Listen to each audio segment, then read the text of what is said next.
Is it ethical to pay taxes to the government? Every week I speak to people who clearly have Stockholm syndrome from paying taxes their entire life to the government and thinking that it's a normal, okay, patriotic American thing to do. And even in the Matrix, one of the common sayings is, oh, well, you can't avoid death and taxes. But the reality is there is a way to completely avoid taxes, and it's what the elites use when they're moving from the public sector by operating privately under the Constitution and asserting their God-given rights. And so part of this game is waking up from the government control. Even when we look at the word government, what do the roots stem from? Gubernare, meaning to control, and mentis, the mind.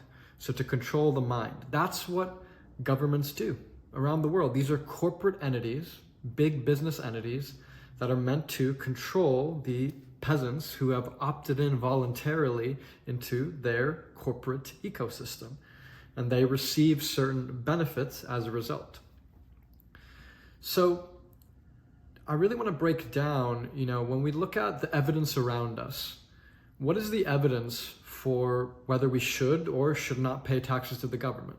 If we all stopped paying taxes tomorrow, would the country just fall apart? Would we just have no money, right? We have to ask ourselves these questions, because if the case is really that, taxes are voluntary and that these taxes are not going anywhere, then, well, the ethics of it are quite clear, that we should be keeping that money in our own pockets for our own families, where we can tangibly see the results of how that's being spent. So when we look at right now what's happening in the world around us, and we look at the US government and the kind of politicians that are in charge and that have been in charge for many years, the overall excess and just incompetence of our government officials is becoming more and more blatant as time passes. And I think a large part of that is due to technology, due to the internet, and just now we have more beacons to shine spotlights on all these deep corners. However, there's still so much information that's bombarding us that people have a very hard time discerning what's true and what's false. And even me, myself, there's just so much information that's thrown at you every single day that it's very difficult to see. In the case of all these politicians, you have one story on one side, one story on the other side. Who knows what's true? But at the end of the day, here's what's clearly happening. The federal government debt has been just absolutely skyrocketing. Last I checked, it was 33 trillion, 34 trillion and counting. And even in the last 6 to 8 weeks since we've entered this next war, on top of a war that we're still involved in Ukraine, and now we're slating up another one, just lining another one down the pipeline, getting ready to mobilize all the big business complexes in the US, the military industrial complex, big pharma already there, probably gearing up for their next pandemic. So it's, you have to look at the revolving door on where do the financial interests lie in terms of the government, and then in terms of just all these global powers intersecting with each other. And you have to look at their behavior and ask yourself, are they telling us the truth? Because again and again, they prove that it's just a lie. And if they're lying once, then how can you trust them the next time or the time after that? And I just see so many people following this rat race of politics in the naive hope that the next round of sycophants and liars and clowns will somehow, resurrect the system that is clearly on its last legs. But the reality is that that won't happen. The system is calcified, the system is clearly dying, and the only way to really ensure that your money is protected is to not participate in it. And we know that that's a legal and lawful way to do business. We know that the elites are the best at, constructing their assets such that they pay zero taxes at all, oftentimes. But in terms of you and I, the normal people being able to do that, how do we do that? It's by using a private express trust, particularly the 508c1a trust that we talk about. So if you jump in our community in the bio in our school group, then you can learn more about that trust. But in terms of looking at the tax situation, there's so much matrix programming and brainwashing that makes us, say that it's patriotic to pay taxes. But the reality is that wars are just the tip of the iceberg in terms of how our money is being wasted. When you look at the highest taxed districts in America, these are now the places that are absolutely falling apart. We're just running rampant with homelessness, trash everywhere, people doing drugs, defecating in the streets. Where do all these tax revenues go? That's the question you have to ask yourself. And it's really quite clear that, so many people have tracked this, that out of every dollar that's, paid in taxes, how much of it actually goes to serve the public? It's cents on the dollar. I mean, probably we're lucky realistically, based on certain estimates I've seen, if it's 15, maybe 25 cents on every dollar actually goes to something kind of productive. And the rest is just grifted and stolen along the way through many different intermediaries, including the politicians themselves and all the private interests that are collecting these pork and, different money that just disappears into nowhere. I mean, just trillions of dollars, poof, disappearing into nowhere, no accountability whatsoever. And then these games, these war games that we're now entering too, this is another thing that, so many people are just now trying to virtue signal that it's so patriotic that we stand up for our allies and we stand up for what's right. It's like Team America, world police. But, I don't think that, I do agree that countries should have the right to defend themselves and all that, jazz. But when we really look at the history of wars, not just the US has been involved in, but when we look at pretty much, other countries as well, almost every country in the world, normal people, especially Christians I'm referring to, if you follow Christ, you shouldn't be wanting to get into wars. I mean, no normal, decent person wants to go off into some other country and fight a war. I mean, I don't care what resources we need or what kind of private interest that you could possibly think up. Why would you want to sacrifice your own people and then go to somewhere else and then create strife and distrust there and then kill a bunch of people over there, all for what? And clearly it's all been for money. When we look at the past history of wars that we've been involved in, particularly in the Middle East, it's all about oil and just, replacing these different dictators and putting in, new puppets in place so we can control their banking system. And, again, so the elite powers can just garner more money, essentially, and control.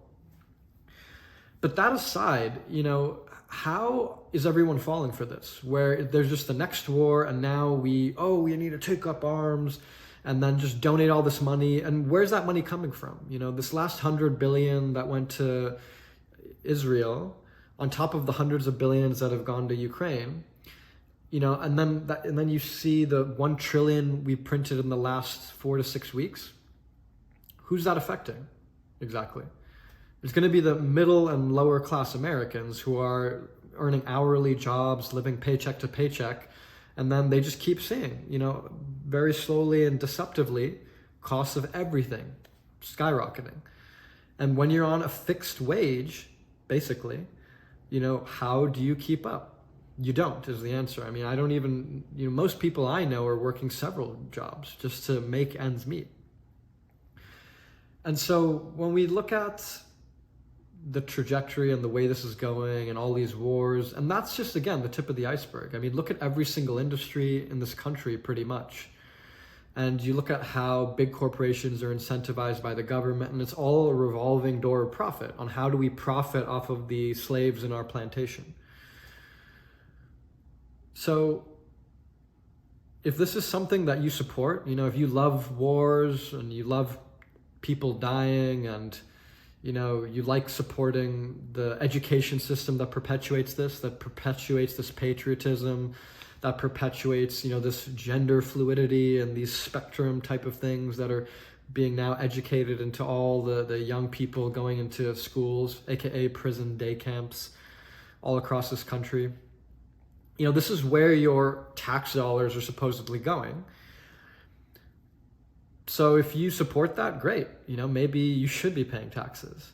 But if you're a Christian and you want to follow the teachings of Jesus Christ, then you need to keep your money private, because then it's not going to be going towards all these miscellaneous activities that the government is conducting now.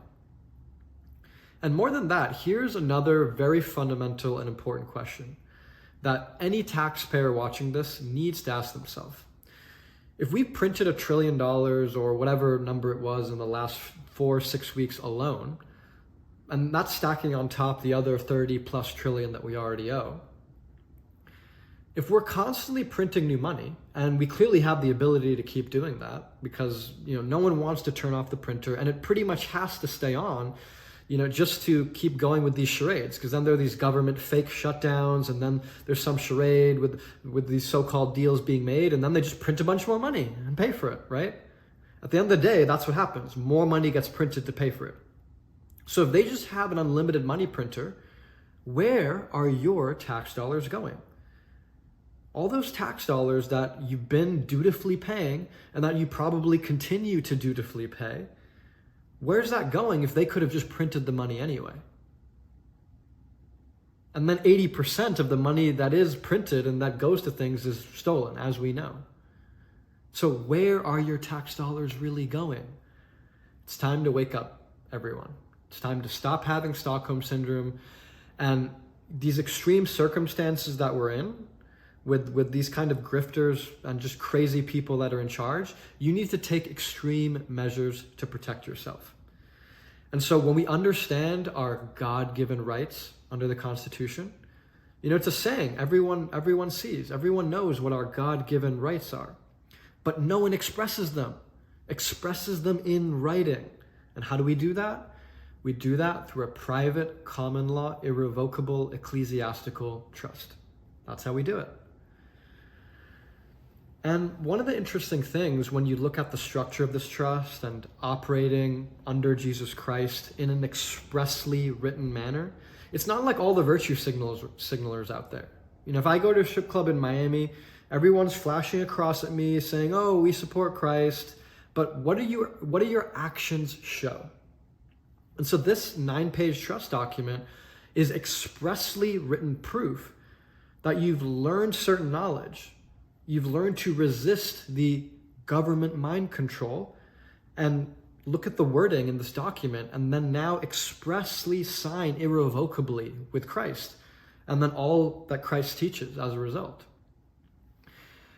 And when it comes to the ethics of paying taxes, a lot of people actually have the Bible and specifically the New Testament confused because they point to 2 passages in particular to say that, oh, well, Jesus did this, so that means we should pay taxes too.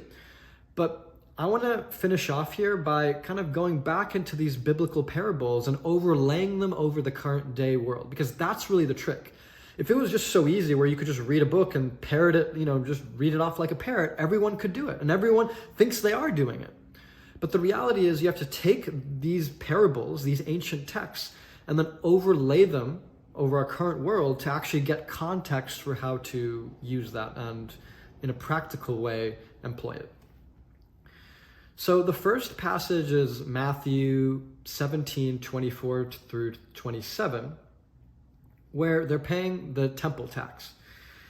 And people oftentimes out there, especially accountants in the matrix, love to say that, oh, well, they paid tax, so it proves that you should pay taxes.